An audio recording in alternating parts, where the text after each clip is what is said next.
नमस्कार.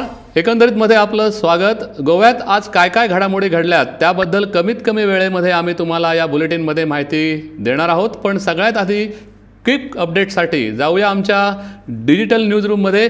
आमची senior multimedia producer Sangvi आहेत. संगवी, आज गोव्यामध्ये फुटबॉल फीवर सुरू झाला आहे. काय सांगशील, काय अपडेट्स आहेत? हो दिनेश, आपण पाहिलं तर FIFA under-17 woman world cup गोव्यात होतोय आणि त्यामुळं गोव्यात सध्या जय्यत तयारी झालेली पाहायला मिळते. क्रीडा मंत्री जे आपले आहेत गोविंद गावडे, त्यांनी आज पत्रकार परिषद घेतली आणि या पत्रकार परिषदेमध्ये त्यांनी पूर्ण जे स्टेडियम आहे ते पूर्णपणे तयार झालं आहे असं सांगितलेलं आहे. त्यामुळे आपण जल्लोषात या फिफाचं आपण स्वागत करूया आणि खेळाला सुरुवात करूया असं त्यांनी आज सांगितलेलं आहे.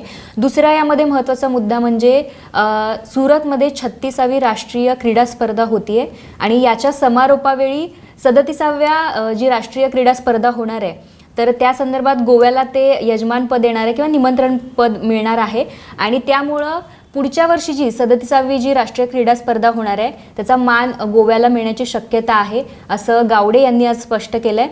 आणि तिसरं म्हणजे या प्रेस कॉन्फरन्सच्या वेळेला एक महत्त्वाचा मुद्दा चर्चेला गेला, तो म्हणजे कला अकादमीचा सध्या नूतनीकरण सुरू आहे आणि या संदर्भात पारदर्शकता नाही किंवा काही प्रकारे तिकडे भ्रष्टाचार होतोय असं चित्र पाहायला मिळतं आणि असा आरोपसुद्धा होतोय.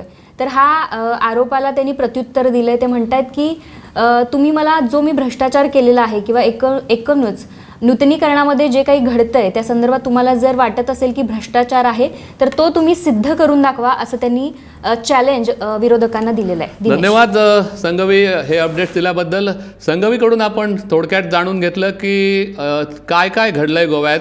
आणखीन एक घडामोड म्हणजे आज गोवा फॉरवर्ड पक्षाचे सुप्रीमो विजय सरदेसाई राज्यपालांना भेटले आणि सरकारला लोकशाही विरोधी अध्यादेश काढू देऊ नयेत अशी मागणी त्यांनी राज्यपालांकडे केली. पण सरदेसाई यांनी भाजपा सरकारवर गंभीर आरोप केलाय, तो म्हणजे ड्रग्सबाबत. भाजपचे कार्यकर्ते हे ड्रग्स धंद्यात आहेत आणि गोवा हे ड्रग्ससाठी इंटरनॅशनल लॉजिस्टिक्स हब झालाय असा आरोप सरदेसाई यांनी केलाय. या सगळ्याला मुख्यमंत्री जबाबदार आहेत असंही सरदेसाई यांनी म्हटलंय. याबद्दल आम्ही तुम्हाला सविस्तर रिपोर्ट दाखवणारच आहोत, पण सगळ्यात आधी पाहूया हेडलाईन्स. कला अकादमी नूतनीकरणाचे 50 कोटींचे काम टेंडर न करताच का दिले हा माझा प्रश्न नाही, PWDला विचारा. कला आणि संस्कृती मंत्री गोविंद गावडे यांचे स्पष्टीकरण. विधानसभा निवडणूक लढवताना घाई केली म्हणून जिल्हा परिषद निवडणूक लढवणार नाही. गोव्यात सपशेल आपटी खाल्लेल्या तृणमूल काँग्रेसला ठेच लागल्यावर सुचलं शहाणपण. 37व्या राष्ट्रीय खेळ स्पर्धांचं यजमानपद गोव्याकडे. इंडियन ऑलिम्पिक असोसिएशनने दिली मान्यता.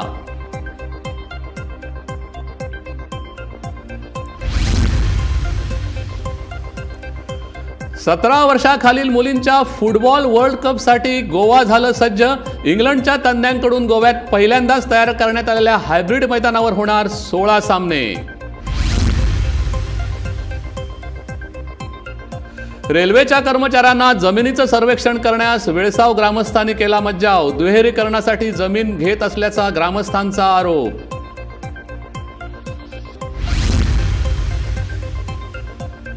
आणि गोवा विमानतळावर सुरू होणार गोवा माइल्सची ॲप बेस्ड टॅक्सी सेवा. गोवा माइल्सची आहे 25 वर्षांचा करार. वाहतूक मंत्री माविन गुदिन यांची माहिती.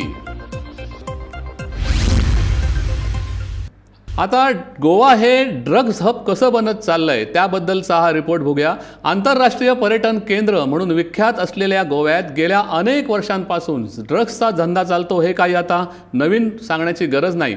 पण गोवा आता उत्तर आणि दक्षिण भारतादरम्यानचं एक ड्रग्स डेस्टिनेशन हब होतंय की काय, इतक्या घटना एका पाठोपाठ एक समोर येत आहेत. गोव्याला ड्रग्स मुक्त करणार अशी घोषणा मुख्यमंत्र्यांनी केली खरी, पण खरोखरच गोव्याला पडलेला ड्रग्सचा विळखा सुटेल का? ड्रग्ज मुक्त आंतरराष्ट्रीय पर्यटन गोव्यात शक्य होईल का? असे अनेक प्रश्न गोवा सरकार समोर आ वासून उभे आहेत. बघूया हा एक रिपोर्ट.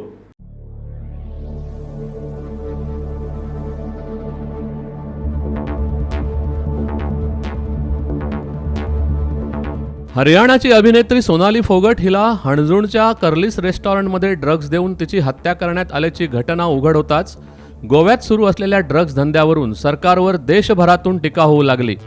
गोव्यातले क्लब्स आणि रेस्टॉरंट्समध्ये चालणाऱ्या लेट नाईट पार्ट्यांमध्ये ड्रग्ज पोहोचतातच कसे आणि कोण पुरवतो याचा आढावा घेण्यासाठी मुख्यमंत्र्यांनी ऑगस्ट महिन्यात वरिष्ठ पोलीस अधिकाऱ्यांची बैठक बोलावली आणि गोव्याला ड्रग्ज मुक्त केलं जाईल अशी घोषणा केली.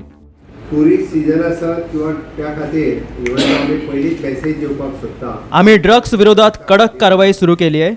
गोव्यात येऊ पाहणाऱ्या पर्यटकांना आम्ही संदेश देतोय की गोवा हे ड्रग्ससाठी नाही. त्यासाठी जे नाईट क्लब्स असतील किंवा पार्टी सुरू असतील तर त्या ठिकाणी ड्रग्सचं सेवन करणाऱ्या विरोधातही कडक कारवाई केली जाईल. आमची अँटी नार्कोटिक सेल सर्व डिपार्टमेंटांना सोबत घेऊन काम करेल. बऱ्याच जणांकडे वेगवेगळे विषय समजून घेतल्या उपरांत अशा पद्धतीच्या केसीसाक गोंयांत थाराविलो वयतलो. फोगाट हत्या प्रकरणानंतर हैदराबादच्या पोलीस अधिकाऱ्यांची टीम गोव्यात दाखल झाली आणि गोव्यातून हैदराबादेत ड्रग्ज पुरवणाऱ्या 11 ड्रग पेडलर्सपैकी एका हॉटेल मालकाला हैदराबाद पोलिसांनी अटक केली. गोव्याचे पोलीस महासंचालक म्हणतायत की 2021च्या तुलनेत आम्ही तिप्पट म्हणजे ऑगस्ट 2022 पर्यंत 3 कोटींचे ड्रग्ज पकडलेत.